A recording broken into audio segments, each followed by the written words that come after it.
Let's look at the argument, the essential argument that Roe v. Wade developed to justify this change of law. The argument is, we don't know when human life begins. This is a mystery. They didn't use the word mystery. That was Justice Anthony Kennedy later in the famous mystery passage in the Casey decision, which I've always thought was either the wisest or the strangest and most foolish thing anybody in the history of the Supreme Court has ever written. What it says is, the most fundamental of human rights is the right to decide for oneself the meaning of life and the mystery of human existence, which is basically saying, hey, God, move over, you're in my seat. But I don't want to get into a religious argument here.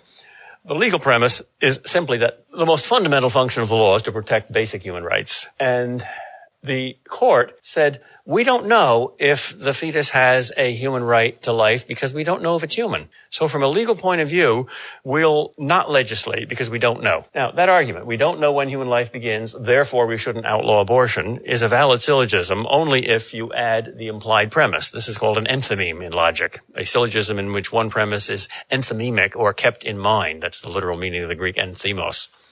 And what's kept in mind is the premise, if we don't know when human life begins, then we shouldn't outlaw abortion. That's the general principle. Then we don't know when human life begins, therefore we shouldn't outlaw abortion. That seems to me to be a very strange argument because both premises are false, not just one. First of all, as I pointed out before, we do know when human life begins. At least everybody did before 1972. It's not a controversial moral or legal question. It's simply a scientific fact. Secondly, the principle that if we don't know when human life begins, we shouldn't outlaw abortion is a very strange principle. That's equivalent to saying, if I don't know whether you're a human being or not, it's okay for me to kill that thing that might be a human being, but it might not. Suppose somebody came into this room and I thought that it was probably an animal dressed in a human Halloween costume because it had a very, very ugly face and, weird shape. It just might be a president, but it might also be, I'm not saying which one, but it also might be just an animal. So if I don't like it and it's inconvenient to me, is it okay for me to kill it? Well, of course not, because it might be a human being. You don't know. The fact that you don't know means don't shoot. The bush is moving. It might be a deer. It might be my fellow hunter. What do? Shoot. Yeah, right. I'm about to fumigate this whole building with a toxic chemical to kill the cockroaches. There are no cockroaches in Georgetown, are there? But I suspect there might be some students still here who didn't hear the fire alarm. So am I going to search the building to make absolutely certain that there are no human beings here before I spray toxic chemicals? No, why bother? I don't know that whether there's a human being here or not, so shoot. How absurd. Or you're driving home at night and you see something in the street. It's an overcoat. It's an old, dirty overcoat, and it seems to be moving. It's a windy night, so maybe it's just wind moving the overcoat, but it seems to be crawling across the road. Isn't it funny that the wind can make it crawl like that? Maybe there's a human being there. Maybe he's an old drunk, but maybe not. Now, let's say it's going to cost you something to avoid running over it. Say you're going down the highway at 50 miles an hour and the thing suddenly appears in your headlights, and the only way you can avoid running over it is by swerving. And if you swerve, you'll go off the road and maybe turn over and at least damage the car. Let's say you're not going to kill yourself, but the serious accident, you might even get injured. What do? Well, if there's some good reason to think that is probably a human being, don't drive over it. Anyone who did drive over that or fumigate such a building or kill the thing in the Halloween costume could not plead ignorance. That's at least criminal negligence. So it's very strange that the court used the skeptical argument for abortion. I think the skeptical argument counts against abortion. Almost all pro-choicers that I know of resent pro-lifers for being dogmatic. You say you know so much. You know that every human life begins at conception. I reply, no. Do you know that it doesn't? If we can agree to be skeptical, that's the strongest possible argument for not killing it. Well, since there's two issues here, namely, what is abortion and what is its victim and what is the fetus and is it human and does it have a right to life? That's one question. What is? The other question is how much we know, how much we can be certain of, how much we can prove.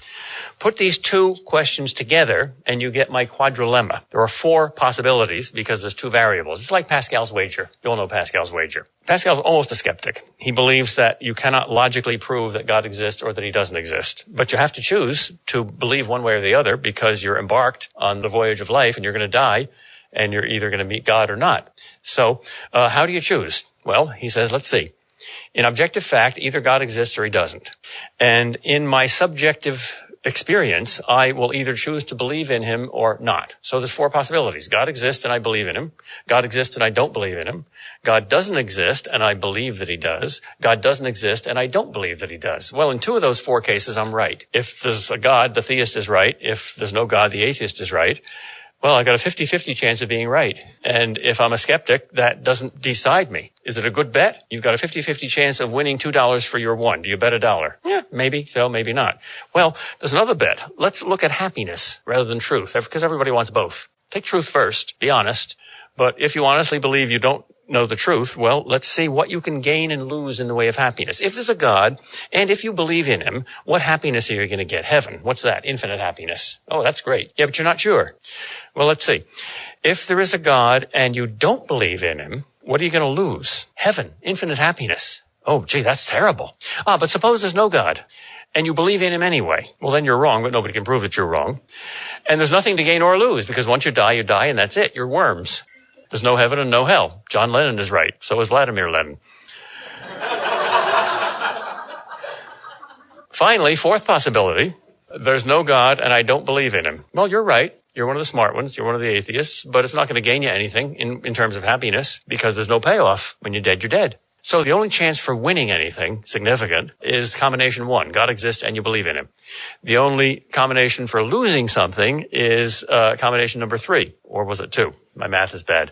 God exists and I disbelieve in him. If God doesn't exist, nothing makes a difference. That's the Pascal wager. I don't want to argue that that's a valid argument or a good argument or an invalid argument or a bad argument, but you see it's a quadrilemma based on the intersection of two variables, the objective variable and the subjective variable. Either this is true or it isn't true, and either I believe it or I don't. So let's apply that to the question of abortion.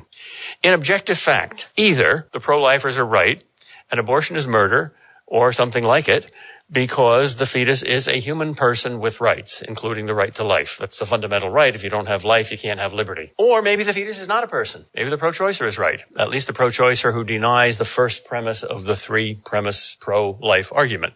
Maybe the fetus is something less than a human person. Maybe it's human but not a person. Maybe it's a person without rights. But it's not the full thing that the pro-lifer thinks it is. All right, those are two possibilities in objective fact.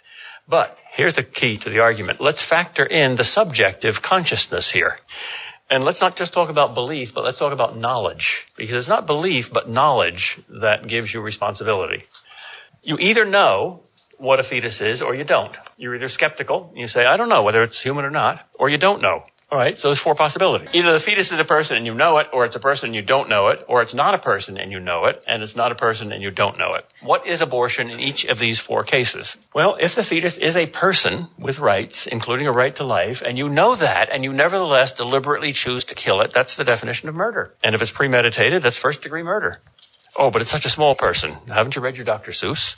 Horton Hears a Who. A person's a person no matter how small. But what if the fetus is not a person? Does that make abortion okay? Well, if you know that, yes. If the fetus is not a person and you know that for sure, then there's absolutely nothing wrong with abortion. It's an operation. It's excising some cells. And I've often honestly confessed that I would find it rather relieving if some pro-choice philosopher could prove to me, to my satisfaction, that we can know that the fetus is not a person. Then we could just give up and go home and agree to disagree and pack up. And we wouldn't have to have such expenditure of time and money and energy and worry about this whole question. That would make it a lot easier. But I've never seen it done. Never. So only if this thing were done that I've never seen done is abortion okay. Because suppose you don't know what a fetus is. Let's look at the other 2 possibilities. You don't know that a fetus is a person, but in fact it is. Well, that's the don't shoot principle. You don't know that it's not a person. You don't know what it is. You shoot it anyway. You run over the coat. You shoot the leaf moving in the tree. And it happens to be your fellow hunter. Oh, I didn't mean to kill him. Yeah, but did you wait to see that that was a deer instead of your hunter? No, I didn't know what it was. And you shot anyway? You have killed a man. That's manslaughter. It's not first-degree murder. You didn't intend murder, but you have killed a man. And you are responsible for that. That's a very serious crime. Well, suppose the fetus is not a person. But you don't know that. Suppose the Supreme Court is right. We don't know what a fetus is. And suppose the pro-choicers are right in saying a fetus is not a person. Even so, that's criminal negligence. You're just lucky. It happened to be a deer, but you didn't know that. It happened that there were no students left at Georgetown when you fumigated. You didn't know that. It happened that that was a cleverly disguised robot and not a human being that you killed walking into the room, but you didn't know that. That's certainly morally reprehensible. I don't know how to get out of that quadrilemma.